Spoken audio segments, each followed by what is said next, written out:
It's Pete from Cheap Homesteading, and today we're going to be trying to get the plunger unstuck on my Massey 12 baler. I left this baler sitting outside for probably 8 years, and the plunger is seized solid inside the baler. Balers are meant to be left inside, but I just didn't have a place to put it, and it just sat for a long time. So that's what the goal is today, is to try to get this plunger freed up in this old Massey 12 baler. So let's go. So these are great old balers, but they're not meant to be left inside. Kind of hard for you to see, but there's a plunger in there and it slides on some metal skids. That is the push rod that goes onto this crankshaft. So that's what pushes the plunger in and out. But I tried to roll it over and it is stuck hard. We're gonna have to try to spray some penetrating oil in there and see if we can free it up. So I'm gonna spray the plunger with this Crown KP53. It's a penetrating oil. We kind of use this stuff at work, and Crown products are great. And I find it's not overly flammable. Like if you spray it into an ignition source, it will burn. But if you spray it and it airs out a bit, it's not crazy flammable. So if you have to heat up stuff after, it's not constantly catching on fire. So we're gonna spray that in there.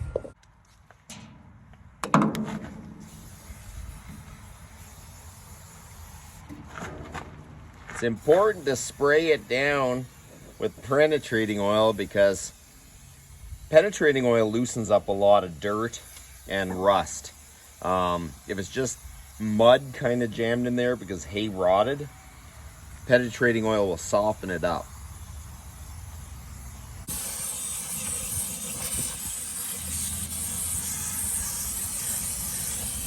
So I've watched a few people free up some of these balers, and the best way I've seen to remove it is actually pushing on the push rod and shoving the actual plunger out with a jack or a porta power or whatever it may be.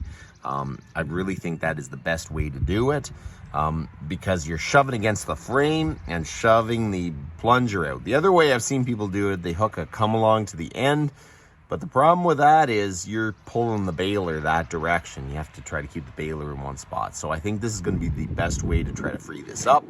So we're going to put a big 6x6 here, and then we are going to get a jack and we're going to shove directly against the push rod. And then we're going to see if we can actually shove this out.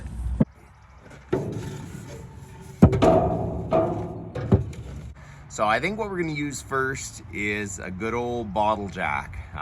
You know, not all bottle jacks are meant to pump on their side. So we're going to try to make the pump towards the bottom, and hopefully we can get enough oil to actually extend that and just push that out of the frame.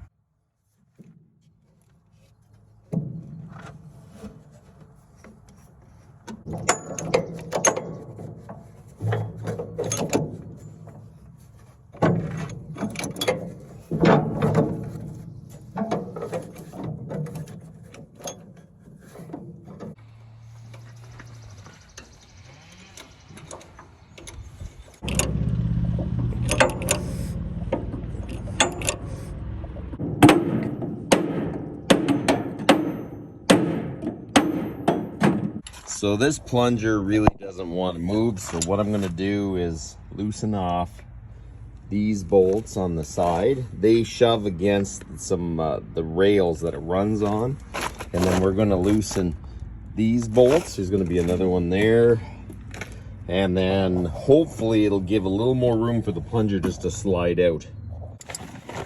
Okay, so let's see if these come off without breaking them. Oh, there we go.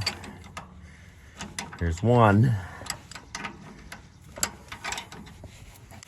Okay, let's see if this one goes.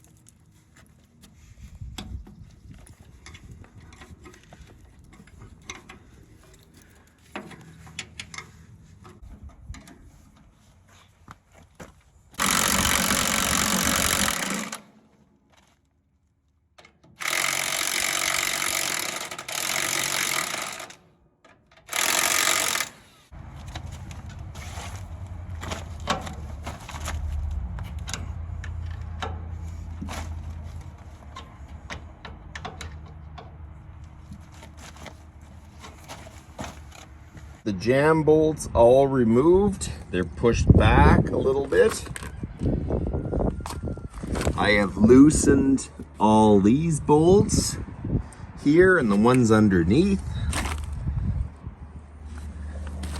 So in theory, this thing should be a little easier to move, but you see that dirt in between the angle iron? It's still gonna be a little bit tough, I think. Okay, I'm gonna try to jack it again and see if this makes any difference. Okay, so I was trying to push against the big beam and this thing would just keep kicking out, but I just got it to move. I kind of hook it onto the frame there, got a big piece, and then shove it right against one side of the plunger, and I can just see that it just moved. So we're going to continue to do that and try to give it a little bit of a gentle persuasion, and hopefully we can get this thing freed up and moving. I'm trying to put the bar in here without bending the bolts, but that's what's happening. But I'm going like this.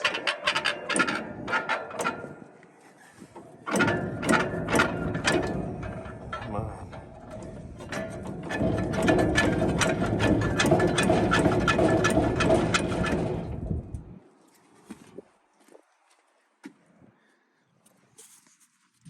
It does loosen up the jack, so it has to be moving, I think.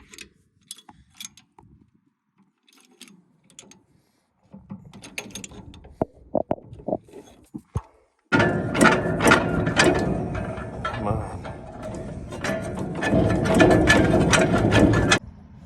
Okay, so she's really starting to move now. I just keep tensioning it. And then when it gets too hard, I come here.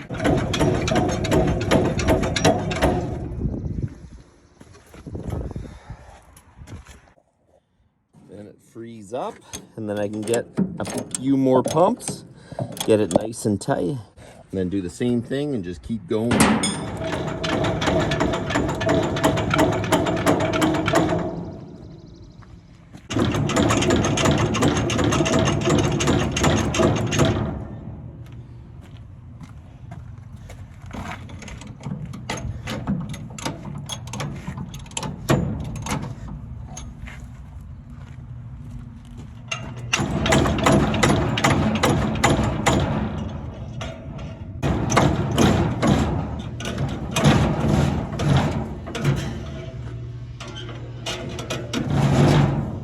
She broke loose, so I'm going to clean the rails here, and then we're going to lube it up and just keep working it back and forth. Just going to wire brush the rails, take a good look at the rails, see if there's any splits.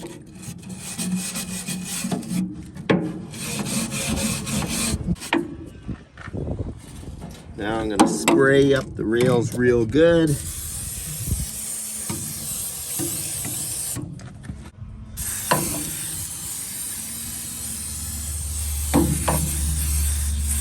Roll it over a few times. Still seems pretty tight. Okay, so I've been fighting with this for the last little bit, and I've got it to go all the way except about 4 inches from the front, and I don't know what's holding it, but I've been bringing it back, grinding it, rolling it over, grinding it, and it just seems to always kind of bind up. It's coming farther back, but it's still a struggle. It stops right there. So I'm going to keep going back and forth, grinding till it'll actually free up, and then maybe we can hook the tractor to it and just run it for a little while.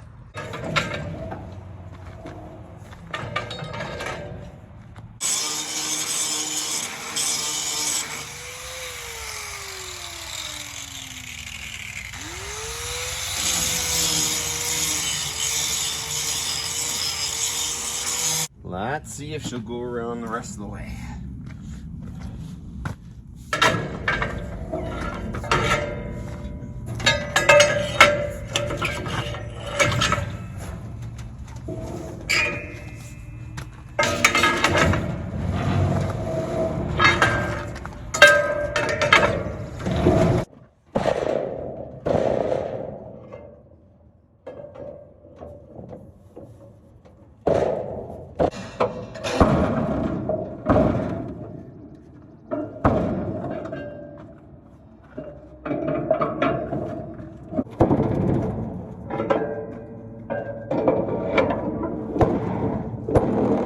My goal today was to basically get the baler up and running. That was overly optimistic. Today I just basically got the plunger unstuck. I just kept spraying it with lube and then pushing it back and forth until I could get a whole rotation. There's still stiff spots, but I thought, you know, I'm just gonna have to run it on the tractor a bit, see if it'll heat up or if it'll just kind of seat in.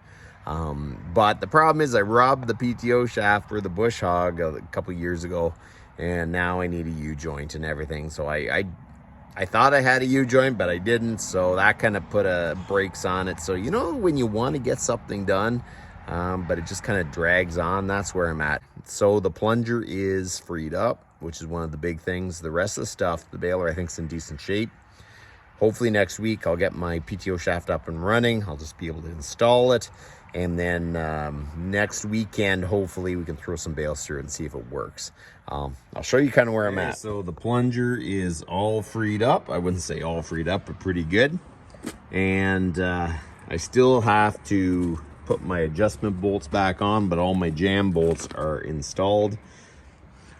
I think I'm going to spray down all the chains quick, just so they have a chance to kind of seep in and everything. And I'll spray down some of the levers, make sure everything has a chance to the penetrating oil to get into it. So then next weekend when we try to get the baler up and running, it hopefully will be halfway there. So this is penetrating oil. You normally don't do it on chains, but I want to get it to go right into the chains. These levers.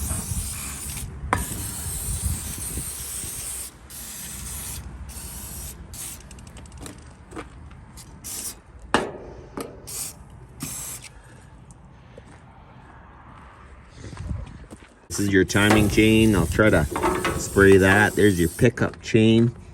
You really can't do it perfect until it's running, but every little bit counts. I'm going to spray. This week, I'm going to try to pick up a wire wheel for the grinder so I can kind of take off some of the scale, because that'll kind of affect how dense the bale is until it kind of wears off the side. So I'll just try to make it a little more uniform.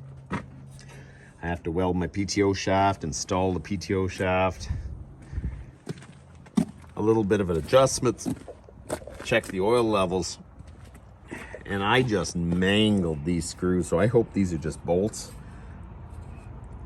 So I'll have to figure out what I'm going to do with that, but really there's not a whole lot to do on this baler. Well, if you have one of these balers, do not leave them outside. So when this baler is fixed up and ready to go, I'm going to be leaving it inside. I'm going to put it in the barn because man, oh man, when one of these things sees, it is an absolute nightmare.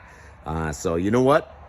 I wanted to get the whole thing up and running, but today we got the plunger freed up, and that's one of the biggest hurdles. And hopefully next weekend we can throw some bales through it. So, but that's about enough for today. You guys have a good one.